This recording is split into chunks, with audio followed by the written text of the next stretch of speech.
Behind every inspirational picture, there is an untold story of constant pain, persistent effort, and determination. There are some people in the world who fight an unseen battle within themselves 24/7 with a big smile on their face. They never cry, they never crib, they never whine. I call such people warriors because these people know the art of living life, and they're way better than those people who just exist in the world. 6.5 years back, I met a car accident. I was traveling from Balochistan to my hometown, Rahimia Khan. The driver slept, and the car fell in the ditch. As a result of that incident, I sustained multiple injuries. The list is a bit long, don't get scared. Radius ulna of right arm were fractured. Shoulder bone and collarbone were fractured. Lungs and liver were badly injured.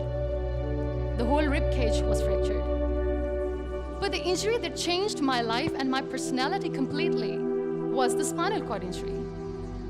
3 vertebrae of my backbone were completely crushed.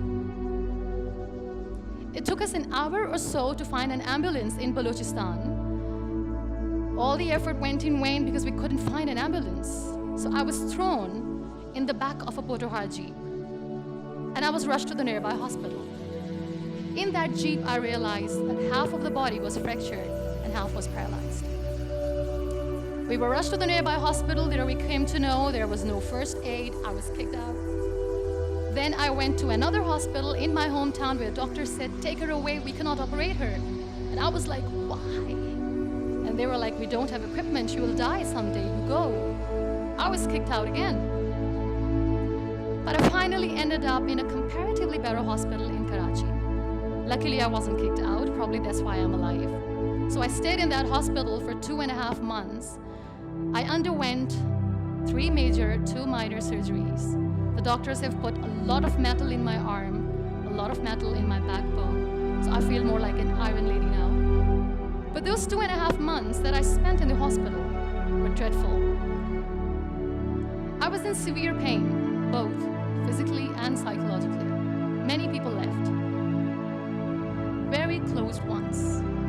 The ones who were supposed to stay with me were the ones who left me when I needed them the most. I was devastated. Life was completely pointless, aimless, colorless. I was tired of wearing the white scrubs, looking at the white walls, doing nothing, sitting idle. I really didn't want to live.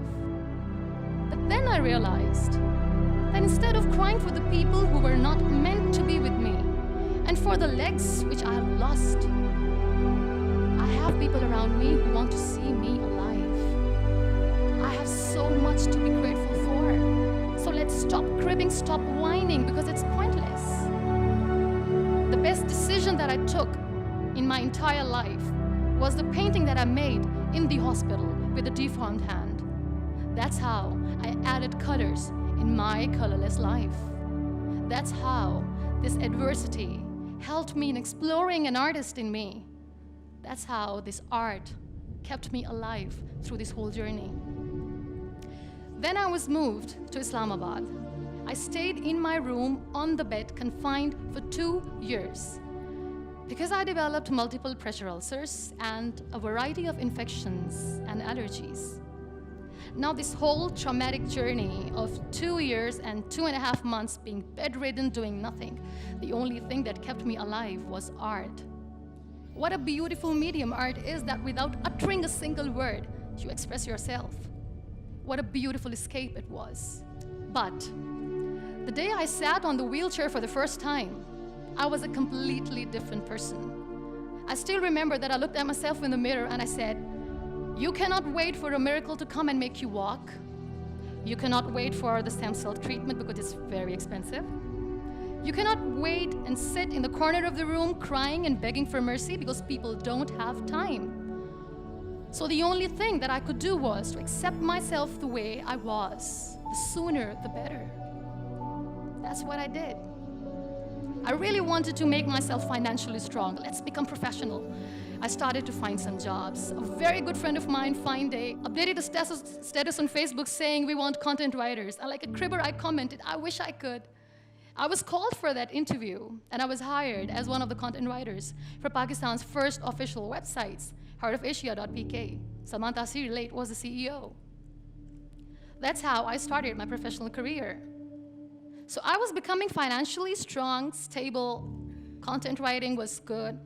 I was constantly exhibiting my work in different galleries. I was flourishing as an artist. Life was easy, but I wasn't happy. I was not contented because I was constantly aiming high. I was thinking big. I didn't know how I'm gonna do, but I knew that I wanted to do something big for people, for the country. One day, I came across this polio campaign advertisement in which this little boy from a very underprivileged family is sitting on a wheelchair, and with his father sitting with him, crying and saying to the world in that campaign that give polio drops to your kids, otherwise they'll become like him. That advertisement shook me from inside. I feel devastated. The way that boy was objectified as an emblem of grief, misery, mercy, lifelessness, nothingness.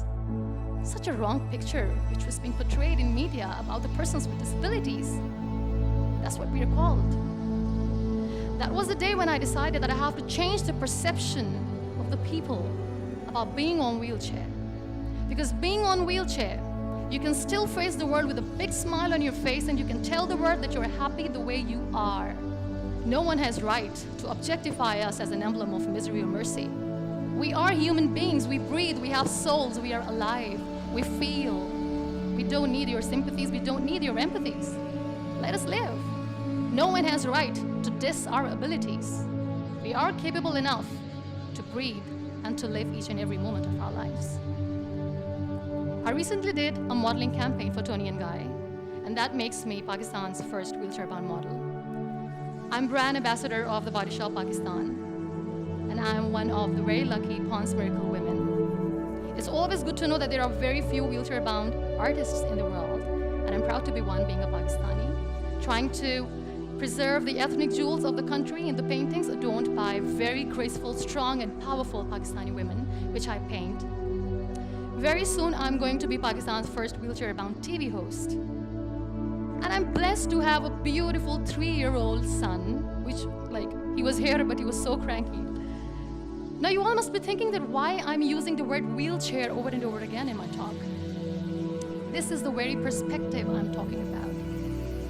This wheelchair is not my weakness. This wheelchair is not an adversity. This is my strength, because the kind of attention that I get when I go anywhere is priceless. Everyone loves to be in the limelight. I have started enjoying to be in the limelight too. This is the very perspective I'm talking about. This wheelchair has given me an opportunity to explore what I had in me, and I never knew it. I feel really sorry for some people who play this blame game. They say they feel caged. They cannot perform well, they cannot excel because system is not allowing them to do. The government, Pakistan, the whole world, society, economy is not letting them grow as a person. They're not excelling in their careers. They say they're caged. I feel sorry. I can undoubtedly say that I'm caged because when I get up in the morning, I'm unable to sit on my own. I'm unable to shift from the bed to the wheelchair, from the wheelchair to the car, from the car to the wheelchair. I need an assistant 24/7 to do little things in life. Let's make it more simple. When I feel thirsty at midnight, and when I forget, which I always do, and I forget to keep my water bottle on my nightstand, and when I don't see anyone around to help me, I stay thirsty for the whole night because I'm unable to get a glass of water for myself. I can undoubtedly say that I'm caged by my body, but my mind is free, and so is my soul, and so is my spirit. I can still dream big. I can still think big. I can still aim high. I can still aspire to inspire. Nothing should stop me. This wheelchair should not be the reason or an excuse of not doing anything in life. I still have big dreams. I still have big plans. And I still have to work on that. Be grateful for what you have. And trust me, you will always end up having more. And if you'll cry and if you'll crib for the little things in your life, you will never ever have enough. You want to excel? You want to grow? You want to be powerful and passionate and great professionals? Learn the art of converting your adversities into opportunities. The moment you're going to learn it, sky's the limit. So be grateful, be happy, be alive, and don't let anyone diss your abilities. Thank you.